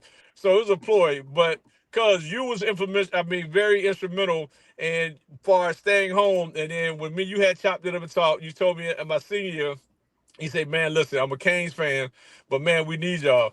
He said, man, and then I said, bruh, I looked at you, I was like, man, damn. Then we go to Burger King on 54, Willie Teller, Not buy a Whopper, 54. buy a Whopper, cuz, and get 2 tickets to the UM game. I'm like, damn, did I make the right decision? Buy a Whopper, get 2 tickets. Hey, man, No. I tell That's crazy. people, I tell people all the time, Melvin Bratton, Toba Baines, Jerome Brown are the architects of all this shit. Swag, the whole 9 yards. This man right on here, people, is and I say it all the time, whether he's on here or not, or wherever I be at, because again, when you saw him play at Miami Northwestern, it was electrifying. I mean, it was standing room only. You see this dude go from one end, go to the next end, and go out, and then take that same game and go to the University of Miami and basically recruit everybody. Because that dude there, he got the meanest talk game in the world. So you're a big time agent. You represent tons of guys in the first round, still representing top of the line guys. When you look at a game like this right here and you see all this type of talent, how do you measure up the talent on both sides? I mean, you got first round draft picks on both sides. When you really look at it and you look at our Canes, how we measure up to their talent from a agent standpoint, from an executive. I mean, and then at the same time, you pretty much, people probably don't remember, he's one of the architects of the Washington Redskins when they were the Redskins in the player personnel department. When you look at both of these teams, how they measure up? I mean, who has the most? Well, first off, I put my scouting hat on. If I go to a game like this, or even I'm not there, the first game that, if like say Ruben Bain, I'm going to put the Ohio State game on first. You want to see the top competition. I don't want to see them against Tulane. I don't want to see them against Boise State. I don't want to see them against the games they're supposed to win. If you can't show up on a game like this is a money game. I tell any client that I'm recruiting and talking to, say, listen, there's certain games in your schedule you got to circle. You got to be consistent, but a team, an NFL team that's going to give you a bag, millions of dollars, they want to see how you played against the big boys. Now, if you lay down and it's going to be a question mark, like, man, shit, I don't know about this dude here. And me and Highsmith get into it all the time. You know, he the director at the Patriots. So, like, when they took the quarterback now at Tampa Bay, they drafted him at Cleveland in the first round, Baker Mayfield. And I told I called him. I said, y'all ass finna get fired. I said, man, why did y'all pull that trigger, man? That's the wrong motherfucker. Y'all took the wrong dude. So I'm always 100 with him and far as certain guys and, you know, far as talking. But to go from a scouting perspective, because these guys gotta show up. Now, Ohio State has two gangster linebackers, you know what I'm saying? I can't think of the name. One of them I had talked to briefly, the dad, but he was slick. He like a Miami dude where he got more game than Parker Brothers. That motherfucker will sell you dreams, sell you a bag of roaches, and you got roaches running around your house. I'm like, damn, cuz. So I spoke with him, Arnez, that he gangster 20. Then he got another linebacker. Then you got Caleb Downs. So those guys cannot not, you know what I'm saying? They got him in the top of the creme. They got to perform. Jeremiah got another year. He should be the first one to protest like Herschel Walker. If I was him, I would say, man, F these people. I'm going pro because, I mean, they holding these kids back. Everybody else can go pro at any given time from basketball, baseball, whatever it is. Football is the only one that's not allowing these kids to get the bag, and you take a shot and get hurt like I did. So I wish Jeremiah could come out this year. But to go back, Ohio State has not really on offense, they have not protected that quarterback. If you watch what Indiana did to them, they was on their ass. I'm talking about, bro, and not saying they have mediocre D-line, but they're not the line that Messidor and Bain are, you know what I'm saying, the guys that we have. So that's why Jeremiah's frustrated, because he ain't gonna be able to get the ball. You know what I'm saying? He would not be able to go. They gonna have to dink and dunk and get the ball in his hand early. Right now, there's no deep routes. There's no digs on curls and all that shit. That they ain't gonna have time for that. So they gonna have to scheme that to get the ball out that kid's hand very quick. If not, they gonna have problems. But honestly, I mean, not saying I'm McCain. The key to this team, we went through this when Malachi had fumbled that ball. He went to the sideline. That kid cried. I mean, tears. I'm watching him on TV. And then Fletcher comes over there to the side and nurture him. And what Fletcher had said in the ACC after the game on that platform, he told him, say, listen, man, get out of that. He said, look, you've been carrying us all this year. Don't let this one game far as doing that. And then me, I know De-La, you know what I'm saying? I helped De-La get to the league. I put De-La in the workout with Andre Johnson at the U, and that's when he ran that 4.2. And that's when John Guy, who's my guy, you know John as well, I told John Guy, I said, look, you better put him on the plane now. And John Guy taking the Buffalo and signing him. I'm the one put De-La in that workout, you know what I'm saying? And told him that I got a kid. And Andre Johnson was the only receiver. He needed some help. I mean, he only one person that year. So I said he needs somebody to give him a breather. So that's how De-La got a shot. But go back to Malachi and Fletch. When Fletch said that, he said, man, shake that shit off basically in so many words and get back out there, whatever, like that. And I wanted to see, I said, this kid got too much fight in him. He like us, cuz he come from that fire. When I saw him say, look, I got another opportunity, I'm going to make the best of it. That's what changed Miami football right there. Between when that dude, that's how Jerome Brown, and that's how we went at each other. When I fumbled the ball, the defense looking at me said, man, your ass cost us this bread. You know what I'm saying? We got to go see Midnight, Big Nate, all the boys at Inferno and Strawberries on Wednesday. Then we see them on Saturday night. We getting chicken wings. We get $1,000 in our pocket. I ain't going to say what you did, but, bro. Lord. But that motivated us because we felt that the most of the fans from University of Miami are not students at the U. It's the local people, you know what I'm saying? Texas and them don't have that pressure that we have. They don't have that pressure. When they can't walk around the streets. They can't be seen after a loss like that. If we get out behind whooped by Louisville and SMU, Nobody from the U was out. I'm telling you, I didn't want to go to the city when we lost, bro, because the streets, man, are hard in Miami. They don't give a shit. They gonna put that pressure. I fumbled against Kansas City as a sophomore, dog, on a punt. Dog, and this is a true story. I fumbled the ball, cuz, right, in the damn, at Miami-Dade. Dog, I come to the sideline. I'm looking like, damn, I got my head down. Kansas City get the ball on the 5-yard line to get ready to score. Our defense shut them down. I go to the sideline. I'm crying like Malachi. I got my head down. Bane walk up. Man, get your bitch ass up, man. Why you running? Just stop that crime. I say, dog, it's a nigga at the gate, got a pistol. The nigga lifted up, said, yo, hey, five. He pulled the pistol up. You got to face that iron, yo, nigga. You got to face that iron. You done fucked that buddy up. And I'm sitting there like, man, what in the hell I done got myself into in this Liberty City shit, man, as far as Mount Western. And the mindset is like that. That's why the swagger, what you talking about, came from. The way Miami playing is because of the inner city schools, Edison, Northwestern, Jackson, Kansas City. There ain't not no Chaminade and all of that shit up there. That shit wouldn't even exist out there. You know what I'm saying? We say when guys go up there, their mama done caught the number and they done hit the lotto and they had some moved up there to damn Broward County. So, cuz right now, that mindset, that swagger came from Dade County football, dog. Northwest Boys Club, Northside, Southwest Boys Club, CBC, Lenny Harris.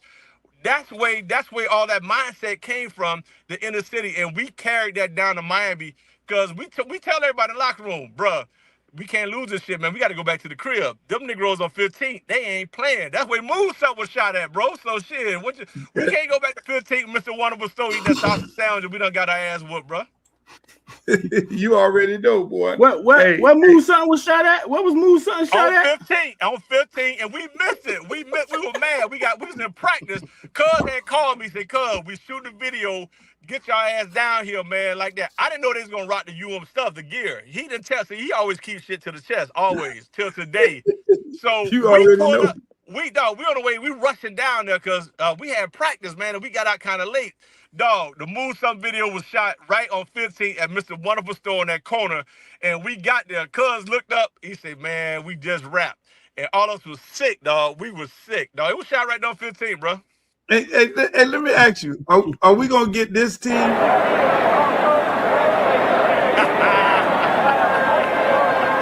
Gentlemen, to make the toss as the visitor. It's a head and a... Boy, you pull one out there. What the fuck was going on there? Listen, them three clowns right there, right? Them three, I just, I talked to, God bless the day, we miss JB, but like you said, that was the anchor.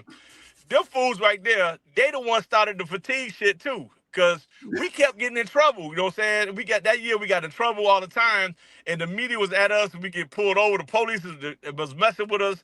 Dave, Broward, Monroe, they was fucking with us. So we were like, man, we sick of this.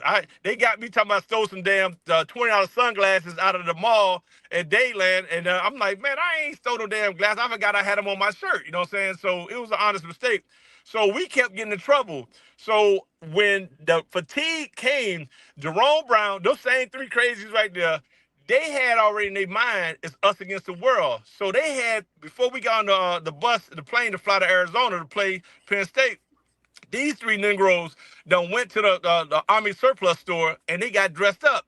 They ain't tell nobody, cuz. So we sit on the bus, we got our tie on and suit looking all like Marks.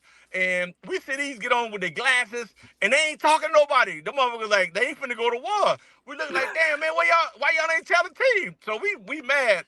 We made the bus stop. We said, hold on, y'all sit tight. Jimmy Johnson already out there in Arizona doing his interviews, right? So we get off the bus, all of us, Selwyn Brown, Darren Fullerton, Bain. It's about 20 of us, jump in the whip, go to Bird Road, there's an Army surplus store. We went in there, got naked, dog, in there. We started getting dressed in the in the surplus store. Boots, the khakis, the shirt, the muscle shirts, everything, dog. The shades, everything. We came back, said, yeah, nigga, yeah, we just like y'all. So we riding on the bus, right? We not talking or nothing. We going to go to war. We get on the plane, cuz we ain't joke, we ain't gamble, because we always play tunk the whole entire time. Mike Irvin, all of us, dog, we are dressed up. We're sitting there, man, concentrating.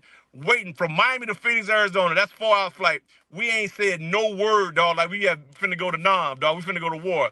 When we land and we got off that plane, Testaverde was dressed up too. It was Tess, it was me, Jerome, High. If you watch the plane, we coming off, we ain't talking. Jimmy Johnson got wind. He said, what the hell? Who are these ninjas? What the hell these niggeros done did? Bro, right then, our mindset, man, we don't give a shit. And that's what this team has. They had that it factor. Mario used to be on the sideline as a kid because I played with his brother Lou. So Mario saw that era. He was part of that era. He saw the mindset that we don't give a shit. The score is 7-0. We will walk out on the field and we gonna tell the other team and like, yo, look at the board. It's 7-0. We up on y'all already. So we always mind screw the teams. They can't touch us, dog. Our mindset, man. Because of your crazy ass, we took that ghetto ass mindset, but we put it on the field and we untouchable, bro. That's gonna be it's crazy that you just said Arizona, and here this team has the opportunity of winning a game that was robbed from us, from a team, and then being able to go to Arizona for the next game to be able to win, to then punch a ticket to go to the national championship. But I know first things first is taking care of business with Ohio State, the get back game. But that's something else. I mean, Streeter, you got something? I mean, Mel, every time people show that video, right, you see the Canes talking trash in that video. But what a lot of people don't know is like they were the favorite, right? You guys were like the underdogs. Nobody, the world didn't expect y'all to win that game, no? We talking about the Oklahoma game in New Orleans? Yeah. No, listen. Jimmy Johnson, I had him on my show at Utah. I had Jimmy on my show at the top of the year. I said, Coach, be real, because it's a story that I can't share, but Testaverde, like, Jimmy was nervous. He was shaking like Kato in the OJ trial. Y'all remember Kato, scary ass? Yeah, dog, that motherfucker was shaking like Kato in the OJ trial, real talk. And our team, we would have a team meet. We would kick everybody out all the coaches out. It was players only. Me, Highsmith, Jerome, and Moss would talk, and Testaverde. So Testaverde was like, man, look, we don't know, man. Coach Johnson, like, he kind of nervous, man. We got to go out here and do this shit, man, the ball and do our thing. Dog, we came out, we waited. They were stretching, and they always try to intimidate you. So Oklahoma be on the side where the visiting team come out, and they make you walk around to go to the sideline to go to your side.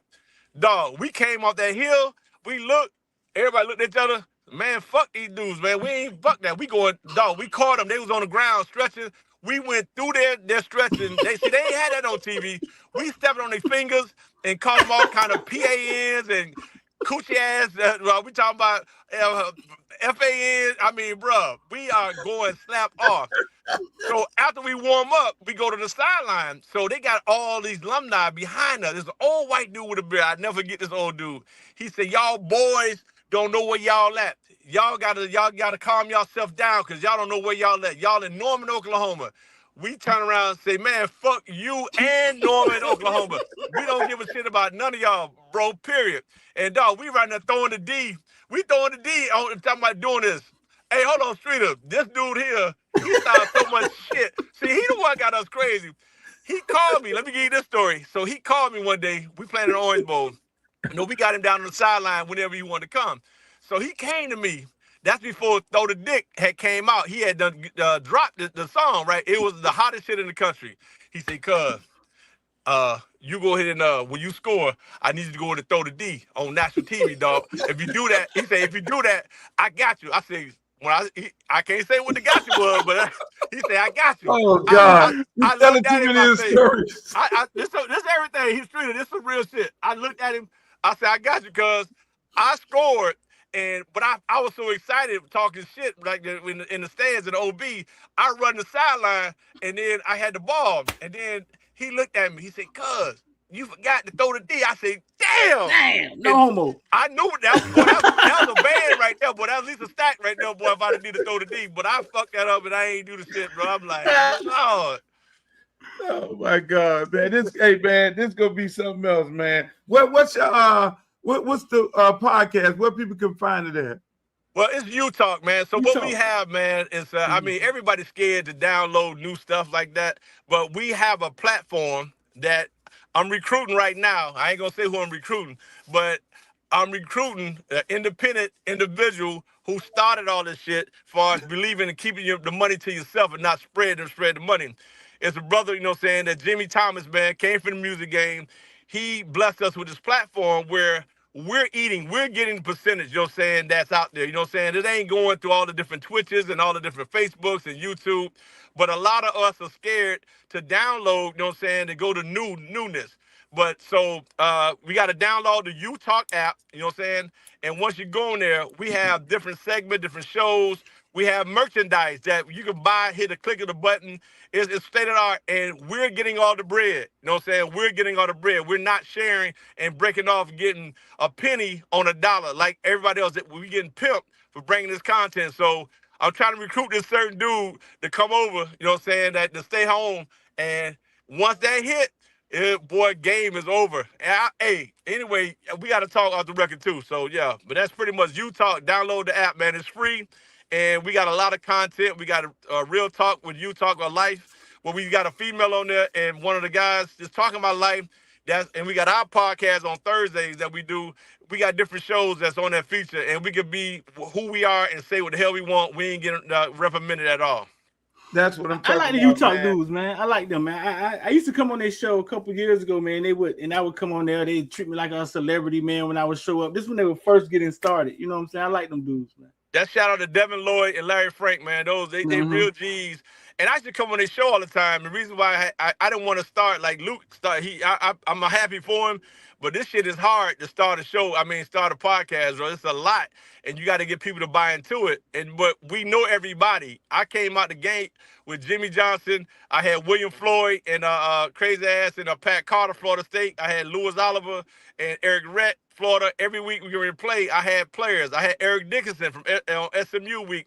So between me and Cuz, we know every goddamn body, but I wanted to join. I didn't want to start from scratch like Cuz did. I joined them, and man, we've been doing real well, you know what I'm saying, as far as just, getting our viewership, but we still got to get our weight up a little bit more.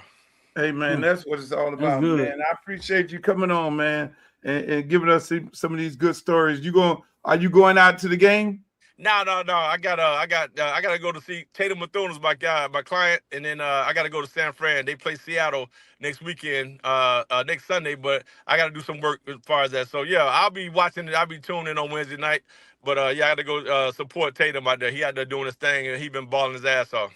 Yeah, he is balling. I mean, hey man, I want to thank you for coming on, man. We gotta get up because we got some big things we gotta do for 2026, my brother. Yes, sir. Let's go. Streeter, man. Things. Love, man. Listen, y'all keep doing y'all shit, man. Proud of you, man. Love, bro. Appreciate it. Yeah, Streeter, we got legends. I mean, that was. Man, you try to get the man to throw the dick on national TV, man. Man, you a degenerate, man. What is wrong with you, man? Throw that. I'm not ever gonna be able to live this one down. The man come on here did tell people I got him throwing the dick on the. You try to get a 19-year-old kid to throw the dick on ABC, bro? Yes, he was of age. We had a responsibility to change the culture of Miami. We need the economic impact of it, because once you throw the dick, then that means you're gonna throw the dick, you're gonna throw the D, and then throw the P, and then now you got all these strip clubs where they throw in the P, and look at us now, Tootsies all the way. Man, so listen, bro, it's not like you was recruiting hard for Miami. Like, why was you recruiting for Miami so hard? Because I'm glad you asked me that question. I was recruiting because I was a kid. Just like he said some key that most of y'all probably did not hear it. What Melvin just said, they would give the tickets away at the Burger King. 2 tickets would be sitting on your windshield wiper. You get a Burger King, you get your ticket, and 7-Eleven, you had tickets and all that stuff like that. Free tickets. Nobody wanted to come to the game. You came with your jersey on. I played on Miami Beach at Noah Optimist. My brothers would take me to the game, and they would get in the game free. with my jersey. And that's how we went in there. So I sat there as a kid and watched the Notre Dames beat us 80-0. Nebraska 60. Oklahoma 70-0. And I always that was my team, University of Miami. We had, I think it was Carl Selma, the coach. Before him, then it became Lou Saban, George Myra. I'm back there, and all these days we had E.J. Baker and Kerry Baker as the quarterback. Chuck Foreman was the shining light of the team, and I'm just sitting there. This is my team. I love my team. I love my Cowboys. They had to take me to the game, and it was just us in there, maybe another 500 people in the stadium. They're getting ready to close down football because they say nobody was interested in it in the Orange Bowl. And I always say, man, now I got this platform. Now I'm Big 2 Live Crew. Fuck that. I'm going to put my team jacket on. I love them. And I'm going to make all these California dudes who in the 2 Live Crew put the shit on too. We put it on. We embrace the team. The bad boy attitude. Next thing you know that, how dare they could put the jacket on? Nobody cared. There wasn't no NIL. Nobody cared. And then the team took on the life of the group, being these outlaws and from Miami and all. It just all fell in place, just like that. And when he speaks about Dan Le Batard was Dan Le Batard. I swear to God, I just knew somebody had screwed his girlfriend. I just knew somebody knocked his girlfriend because he had a bone to pick with every University of Miami player and anybody around the program. That was his thing, and that was his claim to fame. And just like Mel said, me and Dan good friends right now to this day, and we all are good friends. But Dan did a whole bunch of dirty shit. I'm gonna tell you that. Yeah, I didn't even know he did Melvin wrong. I know the story about you when he wrote against you, and you was just you recruiting for the team, and he writing stories against you. Like, why are you around the program? Yeah, that was a big thing. Why Luke on the field? Like, you see all these celebrities down there now. No, that was me. No celebrity had no interest in going to a college football game. So it was me down there. But the reason why I came down there, because I'm sitting there like everybody else looking at TV, dudes. You know the story of University of Miami, and they're not having so many black kids down there. They weren't recruiting heavy from the local area. I mean, Florida had more players than us. Most of all the black kids would go to Florida A&M. That's why Florida A&M was so good during those times, and actually ended up beating Miami at one point. And then Howard Snellenberger saying, hey, look, we got to get some of these kids to stay here. They didn't want these people in Coral Gables. University of Miami had no interest in getting no black kids from the inner city, maybe a couple of them, and that was it. And now when these guys got the opportunity to go down there, at the end of the day, then they did everything that these people said that they were going to do, was rob the students, vandalize shit, steal, start fights with the white students and everything. And then I took it upon myself to then start going down there, getting some of those guys, explaining to them the opportunity that they have. Don't do the dumb shit. Don't give them people, explain to them history of Coral Gables, a place where blacks were not wanted, and all these different things. And so I got them all together, and then I became the mentor and telling them about the history and putting them on a path to taking that opportunity of getting that education at University of Miami and being able to go to the next level. That's my whole thing. Who was the Dan coach? never asked me that. Who was the coach? Oh, it was Howard Snellenberger at that time. Did he appreciate you? Yes, he did. Howard appreciated me. Jimmy appreciated me. If you look, I posted this same video, and Jimmy said something on the post the other day. Howard appreciated me. Jimmy appreciated me, man. It was a family. Erickson was like my fucking brother. You know what I'm saying? Erickson would even come to Luke's Miami Beach. Really? You know what I'm saying? They knew that when they were with me, they knew what it was all about. They knew I was pointing them in the right direction. It was Le Batard and them painting this picture that I was such a bad guy. Has the University of Miami ever appreciated you? Have they ever gave you a sidewalk, or have they ever gave you a cheeseburger in the cafeteria with your name on it? Have they ever? No. Have they ever? They should. They actually should. When they play in the U, it's all about. Have they ever collab with you? Have the University of Miami ever acknowledged that you that you was doing God's work at one point in time? I mean, the coaches. I mean, when Butch came in, it was a little friction because Butch was trying to fuck over Ryan Collins, and he, and so I made a statement. Dan miswrote that, and that became something. And then Butch didn't want no former players around the program when he came in. And then there was a period. Then when Randy came in, and then there was a period when Miami was getting investigated, and the investigators came to my apartment, and they sat down and investigated. Oh, we hear about this pay for play. That was when they had the Pell Grant scandal going on and everything like that. It was like, yo, y'all, Lebatard had wrote some shit. Bernard Clark and some other person said Luke gave them some money and all that, which I never gave them any money. Did I give somebody else some money? That's to be determined. But Bernard Clark and Charles Farm, no, they never did anything of the magnitude to be able to be rewarded in that way. So he wrote that, but then to this day, them guys say that never happened. Right. You feel me? They said he miswrote them. So, Dan was doing some sketchy shit. And at the end of the day, I didn't now get caught up into investigating pay for play and Pell Grant and all that. And they found that none of that actually happened. So all of a sudden, because I'm mentioned in an investigation, then they want to put the black book on me. Oh, Luke, we don't want Luther Campbell around the program and all that. And so until Randy Shannon came in, it was like, nah, fuck that. If I take the job, Luke gonna have to be a part of the program. And I went down there and to the compliance people signed a whole bunch of shit. I don't know what the fuck I signed. Randy said it was good. And I filled it out. Before you know it, then I became back a part of the program, but not in the same capacity, because and then you had this whole Nevin Shapiro. But no backlash to Dan Lebatard. Like they have never pointed they've never pointed the gun at Dan Lebatard. Like Dan became famous. Dan became a multi-billionaire. Dan became a multi-millionaire. Oh man! Right now today, me and Dan laugh about it. I'm like, Dan, I made your fucking career. I made you. I'm the one who made Dan Lebatard, along with Pitbull, along with DJ Khaled, along with JT Money, along with Poison Clan, along with H-Town, along with 2 Live Crew. Dan is in that fucking group.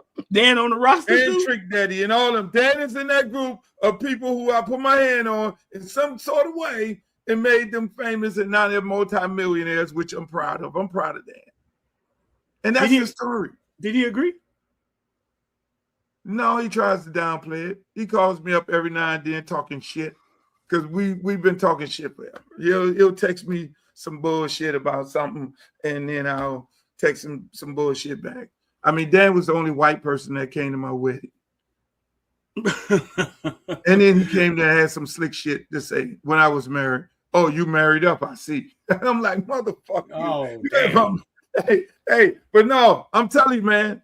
That I mean, just like you say, and then the Nevin Shapiro stuff happened, and that if they were to give me any kind of kudos, would be for that, because that case when Nevin lawyer tried to do some, in my opinion, illegal shit, which I think she got sanctioned by the bar or disbarred in that case. Because I sued him for using my name. I sued him for slander of my name or whatever the hell it is. Whatever it is. I sued him for that. So, because he was saying I'm Lil Luke. And I was like, don't associate me with no shit like that, what you got going on. So eventually I sued him for that. Then his lawyer then took the lawsuit along with the NCAA. They took my lawsuit and started deposing people, because when there's an NCAA investigation, you don't have to talk to them because that's not legal. That's not you breaking the law. You don't have to speak to them. So a lot of guys were not speaking to them. So they took my case and then they said, oh, they used my case and they deposed guys who they really wanted to depose, which they couldn't get them to speak but then they used the law. But mind you, his lawyer did not have my lawyer present. And so when we found out about that, my lawyer at the time then alerted the University of Miami and say, hey, they just deposed with the NCAA present and Nevin's lawyer present. They just deposed all these football players and asked them the questions that they could not get them to ask because they had to show up, or they would be or they would be in out of compliance with the court, that they can be, ultimately put in jail. So we told University of Miami that. University of Miami then came back and said, hey, you can't do that. They reported the lawyer to the bar, all that stuff. That is how that case got dropped. We never. You don't realize the NCAA, now they get ready to be sued up the yin yang from the University of Miami, me and everybody else. So what ended up happening, they settled and they went away. We never got any sanctions. And people don't know that because of my case and me suing Nevin Shapiro, who everybody is friends now, using my case to then get rid of the case that they had against University of Miami, which they were looking for the death penalty. They were looking to end our program. That's right before Al Golden got in. So there you have it. Y'all got some history on here. Shouts out to the villains. Hey, villains, you are on here with Streeter. Villains, y'all got to be the first one to pony up the money. You're getting this good information from Streeter, and you need to pony up some money to get this man in these places. It costs a lot of money. Listen, man, this is how it was. Like, so I'm thinking about going into Dallas early because they got all the stuff for the media. This big time football now. The media get to go see Ohio State. They got things for the media. They got stuff going on throughout the week. And I'm like, hey, we're talking to Milan. I'm gonna get there early. You know what I'm saying? Then I started thinking about it. Like, if they win, now I gotta go to Arizona. And it happens like this. The game happens, they send out the credential, you get credential, and now you got to get ready to go to Arizona. And it's a lot. No, it is. It's a lot. I appreciate it, and I'm happy. I work really hard to be able to do what I'm doing. But it's a lot. It is a lot. We win this game, Billy. We got to start a GoFundMe inside the Memberville. If you listen, if we go to Arizona, then you going with me. I'm taking care of all your flights and your accommodations. All right, now from all right. So that's on me. Let me write that. I'm going to go to Arizona. Me and you both going to Arizona. I'm going. I got you and all that and everything because I think you do such an excellent job, and I love the fact that you were able to come on here and bless us with all this good information. Your keys to the game before we get off here, because I know we done ran overtime.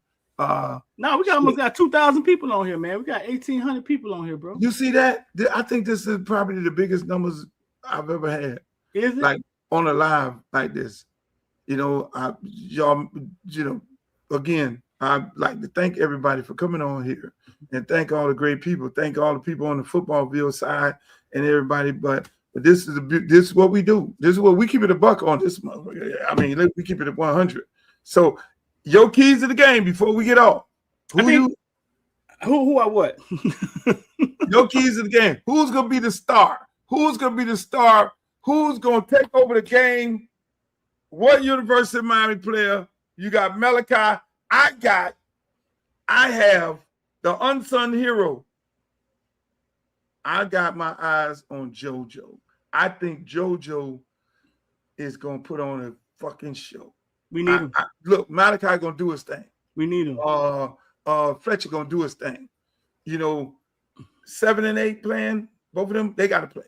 The DBs. Baines gonna do his thing. Mesdo going and Baines they're gonna have a block party in the back there. But the guy who nobody has been talking about is JoJo. I just think this is the coming out party for JoJo on this big national stage, New Year's Eve. I can just see it happening. What you think? Who you got? We listen. We could use JoJo in this game because now you're talking about the best defense in college football, and right now somewhere they coach Tricia is on a chalkboard circling number 10. When the play starts, all eyes. What the coaches say? Listen, when the play starts, all eyes. Find out what number 10 at. So that's been happening in that's been happening in locker room since South Florida game. JoJo, what you see every time they set him on the 9 route, he's wide open because he's unguardable. You know what I'm saying? He's unguardable. I think this is a game to get him involved. I would come out 4 wide receivers, man, but I would start off with Mark. I think Mark Fletcher is going. I think he's the key to the game because I think what we saw last week was the light turning on for Mark Fletcher. He looked like he looked when I covered him as a kid at Plantation. They put him in a pistol. He able to get those 2 steps, that running start, and he was able to his vision worked that way. He was able to see it and hit the hole. Like he looked like the slasher that he was when he was a 10-year-old kid. So I think Mark is the key to the game. But I would love if they would come out, man, and 4 wide receivers, man, and open it up and put Julian Sayin in a position where he has to pass. He's a redshirt freshman. Our quarterback is goddamn 36 years old. Motherfucker got ARP card. He got kids. He feel like it's taxes. AAP, they just sent me one. Yeah. Their quarterback is a redshirt freshman. Right. That still wet behind the ears. He gets the ball out of his hand really fast, not because he has some Dan Marino gun. It's because he has to. That's what they listen. They're going to get the ball out of his hand because they don't want him having to think, having to do certain things. Man, I say we come out 4 wide, put Mark Fletcher in the pistol, and I say we try to jump on them. It's the last game. It could be our last game with Carson Beck. It could be our last. Man, I would listen. This is why we brought Carson Beck here. He has been at national championships. He's played in SEC championships.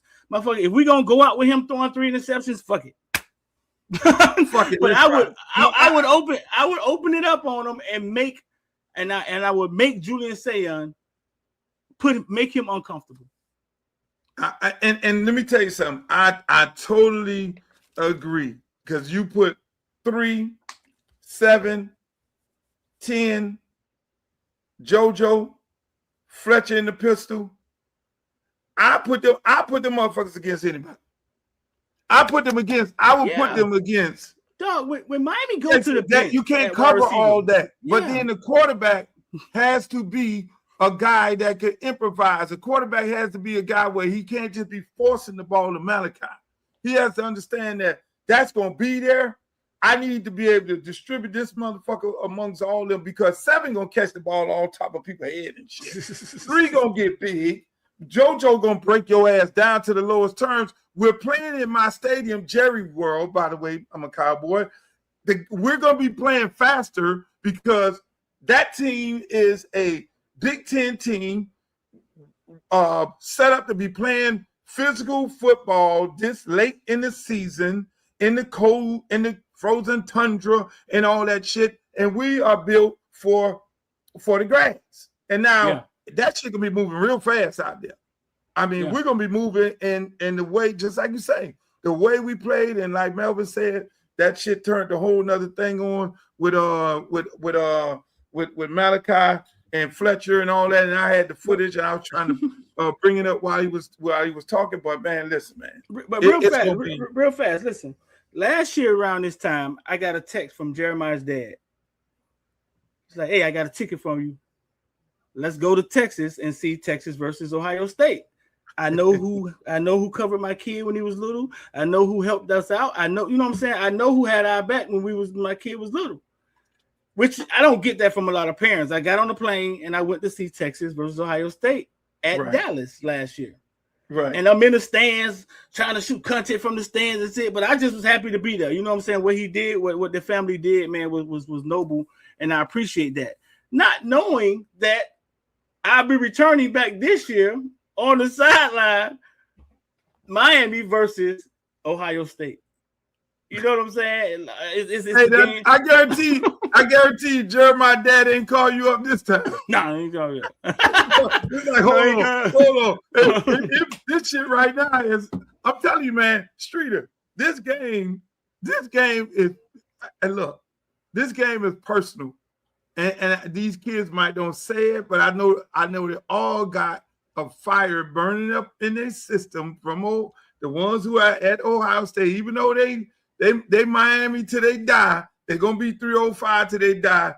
This game right here, which nobody never expected to happen, it is happening. It's here, and the build up to this game. Hey, look, man, I just know it's gonna be some dudes putting on a fucking show, and people playing on a whole nother level than what you saw them playing. Yeah. You know, because in these type of games, you know, hey, the Jeremiah Smith's gonna take his shit to another. Everybody that's got 305 or 954 connected to their name, they going to a whole other level, because just like you said earlier, you got to come home. Yeah, you got to come home.